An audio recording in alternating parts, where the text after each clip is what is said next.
On a rainy night, she stood by the back of a fancy restaurant, cold, hungry, and silent, watching food thrown away. A billionaire sat in his car nearby. Their eyes met for just a moment, and in that moment, something inside him changed. On a cold, windy night, behind the glowing facade of a five-star restaurant, the smell of grilled steak and buttered lobster floated into the dark alley. The black woman stood quietly in the shadows, her clothes thin, soaked from the rain, her arms crossed not just from the cold, but from habit, guarding herself. Her eyes stayed on the kitchen door, where waiters laughed and dumped tray after tray of untouched food into black garbage bags. Steam rose from the warm leftovers, a painful tease to her empty stomach. She didn't move, didn't speak, just waited, hoping someone might notice without her having to beg. Inside the golden-lit dining hall, the billionaire sat alone, sipping something aged and expensive, barely tasting it. Through the narrow window above the kitchen sink, he noticed her, barefoot, soaked, unmoving. There was no desperation in her posture, only stillness. Pride wrapped around her like armor. One of the kitchen staff spotted her and snapped, "Hey, you can't be here. Go on, move." She didn't flinch. Her voice, when it came, was soft and calm. "I'm not asking for charity, just leftovers, that's all." The waiters scoffed and slammed the door shut, but the billionaire had stood up, curiosity stirred. He didn't know why he cared. He had seen people on the street all his life, ignored them like background noise. But there was something about her, the way she held her ground without anger, the way she refused to look away from that door, even when dismissed. He walked to the window again, watching as she sat down slowly near the back step, folding her arms tighter, her eyes lowered, but not broken. She wasn't begging. She was waiting, as if she still believed the world might have a moment of kindness left in it. Maybe it was the way the wind whipped through her hair, or the fact that she didn't chase the food, but simply existed beside it. Whatever it was, it stayed with him.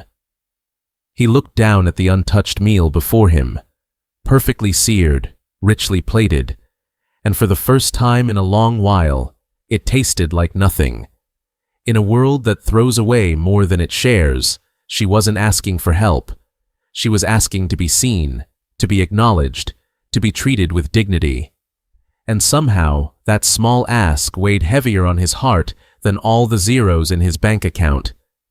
The drizzle had started soft, brushing the streets with a silvery mist, turning the city lights into blurry halos. She hadn't moved from the back step, her arms still folded, her breath visible in the cold. Then, without warning, the restaurant's side door creaked open. Not the kitchen this time, but the main exit. The billionaire stepped out alone, his polished shoes landing on the wet pavement with a quiet weight. He hadn't planned it. Something had just pulled him out. For a long second, he stood there, watching her. And then, she looked up. Their eyes met properly for the first time. He had expected to see desperation. Instead, he saw defiance, calm, and something far older than her years. A quiet fire. A pride that didn't make sense for someone with nothing. His breath caught, not from the cold, but from memory. A flash, his mother's voice, decades ago, as they sat on a worn mattress in a dim apartment.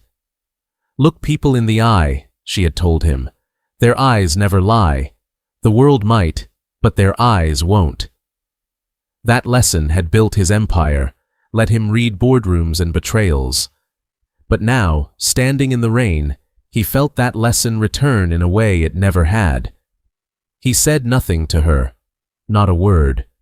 Just stepped past her slowly, his expensive coat barely brushing the air between them. She didn't flinch, didn't speak, just held his gaze until he was gone.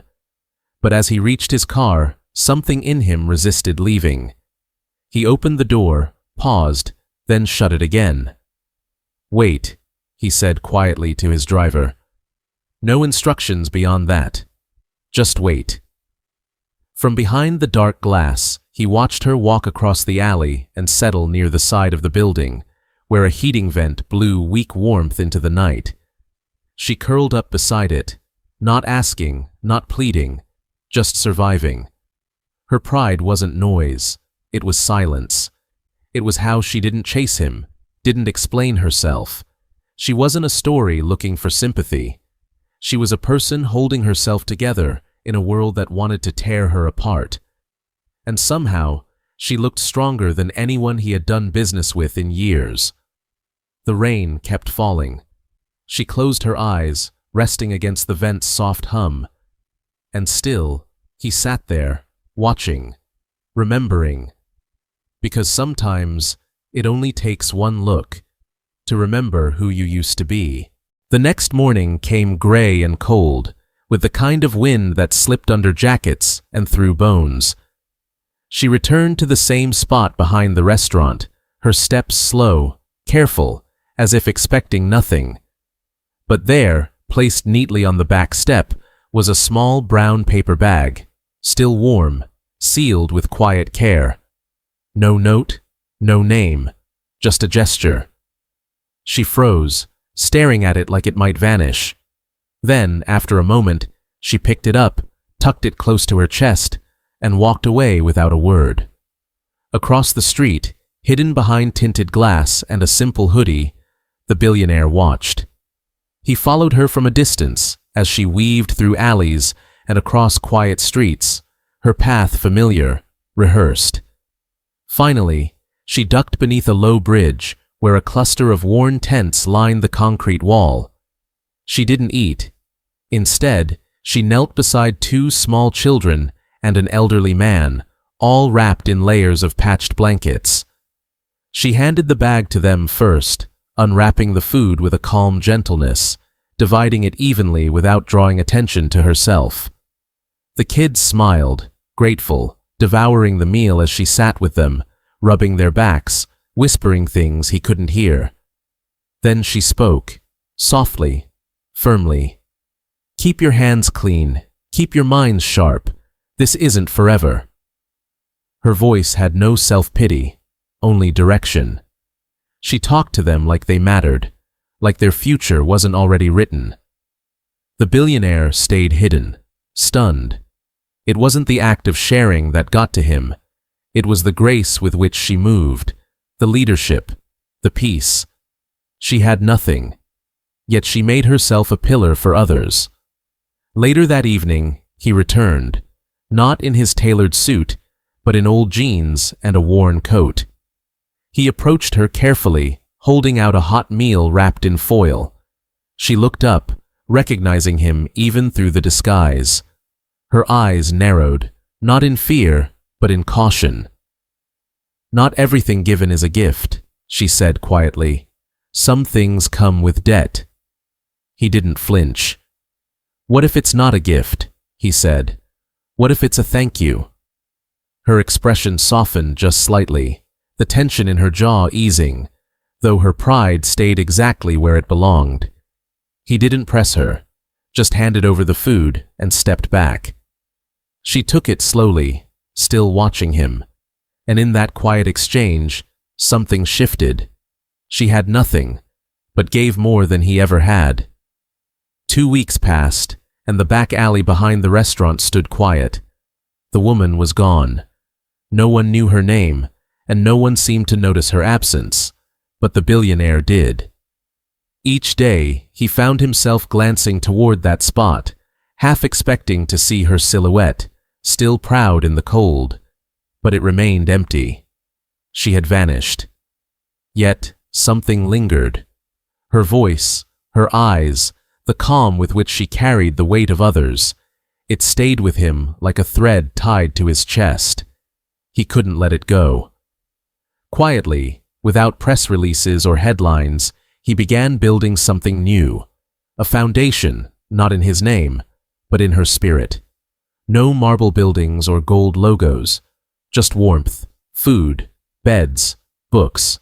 A place for dignity to grow, not just charity to be handed out. He called it the second step.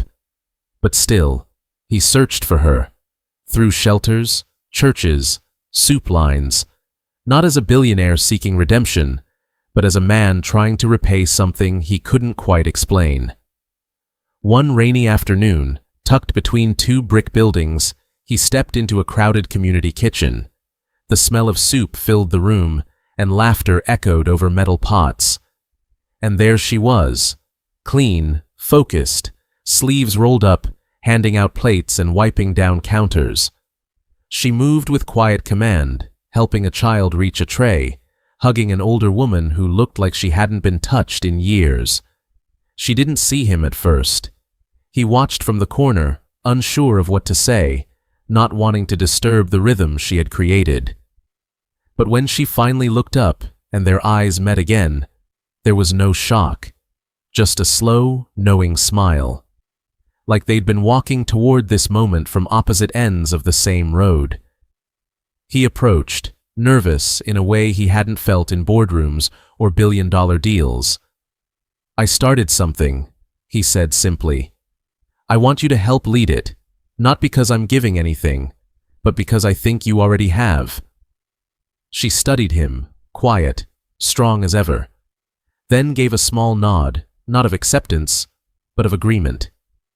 Weeks later, she stood at the front of a small classroom, facing a group of young girls with hungry eyes, not for food, but for truth. She looked at them, steady, powerful. "You are more than what the world throws away," she told them. In the back of the room, the billionaire sat quietly, hands folded, eyes full. He had given her food, but she had given him purpose, and that was the miracle.